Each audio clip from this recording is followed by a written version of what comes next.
आज की मूवी बहुत ही ज्यादा सस्पेंस से भरी है। बिना टाइम वेस्ट किए कहानी को शुरू करते हैं। कहानी की शुरुआत में हमें एक भूतपूर्व सोल्जर विल शार्प को दिखाया जाता है, जो कि बहुत ही परेशान होता है क्योंकि इसकी पत्नी के कैंसर की सर्जरी के लिए इसे $2 लाख की जरूरत होती है, लेकिन उसकी मदद कोई नहीं कर रहा होता। मजबूर होकर वो अपने सौतेले भाई डैनी के पास मदद के लिए आता है। डैनी एक पेशेवर बैंक लुटेरा है। ये विल को एक बहुत ही बड़ी लूट लगभग $32 मिलियन को लूटने में भाग लेने को कहता है। विल ये सब न चाहते हुए भी करने के लिए मजबूर था। उसे अपने वाइफ के इलाज के लिए पैसों की सख्त जरूरत थी। प्लान के मुताबिक ये अपनी टीम के साथ निकल जाते हैं। सीन बदलता है और एक पैरामेडिक नर्स केम को दिखाया जाता है, जो अपने साथी के साथ एक छोटी बच्ची को एक्सीडेंट से बचाकर हॉस्पिटल पहुंचाती है और इसके बाद ये दोनों एक रेस्टोरेंट में खाना खाते हैं। दूसरी तरफ 2 पुलिस ऑफिसर्स को दिखाया जाता है। इनमें से एक ऑफिसर जैक पार्कर उसी बैंक की एक लड़की को लाइक करने की बात अपने साथी को बताता है। ये दोनों भी उसी बैंक के लिए निकलते हैं, लेकिन अंदर डैनी और उसके साथी बैंक के सभी लोगों को बंदी बनाए हुए थे।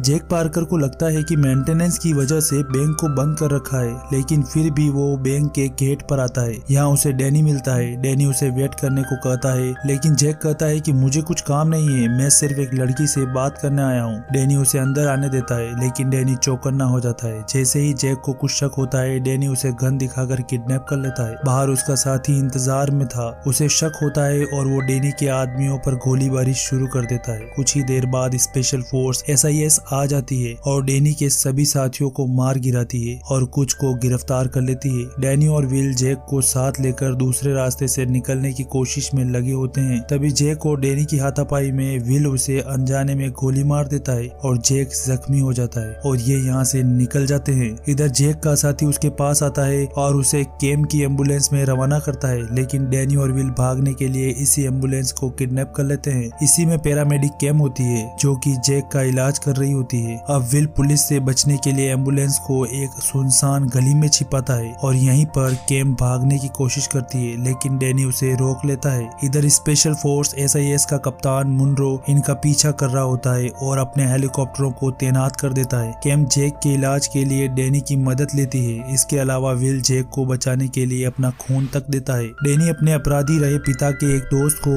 अपने को बचाने के लिए टीम भेजने को कहता है और इसके बदले वो उसे $8 मिलियन का ऑफर देता है। इधर मुनरो से मिलने डैनी का पुराना मित्र क्लार्क आता है, जो एक FBI ऑफिसर है। ये डैनी से बात करता है, लेकिन डैनी एम्बुलेंस रोकने के लिए राजी नहीं होता और जैक को मारने की धमकी देता है। बहुत खून बह जाने के कारण केम कहती है कि इसकी सर्जरी करनी होगी। केम अपने साथी डॉक्टर से वीडियो कॉल पर बात करके बड़ी मुश्किल से बिना अनुभव के सफलतापूर्वक सर्जरी कर लेती है। जब मुनरो को पता चलता है कि सर्जरी हो रही है, तो यह पुलिस की गाड़ियों को स्पीड कम करने का ऑर्डर दे देता है। बहुत देर तक कोई जानकारी न मिलने के कारण मुनरो जैक को मरा समझ डैनी और विल को निशाना बनाने के लिए तैयारी कर लेता है। FBI एजेंट क्लार्क केम को फोन करता है और उसे गाड़ी में एक कोने में दबने के लिए कहता है। जब केम को पता चलता है कि मुनरो उन पर हमला करने वाला है, तो वो डैनी और विल को सचेत कर देती है, जिससे एम्बुलेंस पर लगने वाला निशाना चूक जाता है। मुनरो को सबक सिखाने के लिए डैनी केम को मारने का फैसला लेता है, लेकिन विल डैनी को रोकता है और दोनों में हाथापाई शुरू हो जाती है। कुछ लड़ने के बाद ये अपने आप को शांत कर लेते हैं और खुद को तनाव से दूर रखने के लिए एक साथ गाना सुनते हैं। डैनी बचने के लिए प्लान बना चुका होता है। वो अपने साथी को एक पुल के नीचे बुलाता है और हेलीकॉप्टर से बचने के लिए नदी के अंदर से होते हुए भागता है। पुल के नीचे पहुंचते ही डैनी के साथी उसकी एम्बुलेंस को पेंट कर देते हैं और 3 अलग अलग एम्बुलेंस को पुल के नीचे से निकालते हैं, जिससे पुलिस कंफ्यूज हो जाती है और पुलिस की टीम बिखर कर तीनों एम्बुलेंस का पीछा करने लग जाती है। इधर डैनी पेंटेड एम्बुलेंस को भगाकर अपने पिता के साथी के पास आ जाता है, लेकिन पुलिस से भिड़ने में उसके पिता के साथी का बेटा रोबर्टो मारा जाता है। इस बात से गुस्सा होकर रोबर्टो का पिता पुलिस से बदला लेने के लिए जैक और केम को उसके पास छोड़ने के लिए कहता है। डैनी राजी हो जाता है, लेकिन विल इस बात के लिए राजी नहीं होता। कुछ देर बात करने के बाद विल और डैनी एक साथ उन पर हमला करते हैं और कई आदमियों को मार गिराते हैं। इसी गोलीबारी के बीच केम गलती से विल पर गोली चला देती है। डैनी को लगता है कि गोली किसी और ने चलाई है और ये यहाँ से निकल जाते हैं। डैनी अपने भाई को जख्मी देख गाड़ी एक हॉस्पिटल ले आता है, लेकिन यहीं पर डैनी जैक की गन देखकर समझ जाता है कि विल पर गोली केम ने चलाई है। डैनी बहुत ही ज्यादा गुस्सा हो जाता है और पुलिस से सामना करने से पहले केम को लाइव टेलीविजन पर मारने की कसम खाता है। विल कुछ होश में होता है। ये सब सुन विल केम को बचाने के लिए डैनी को पीठ पर गोली मार देता है।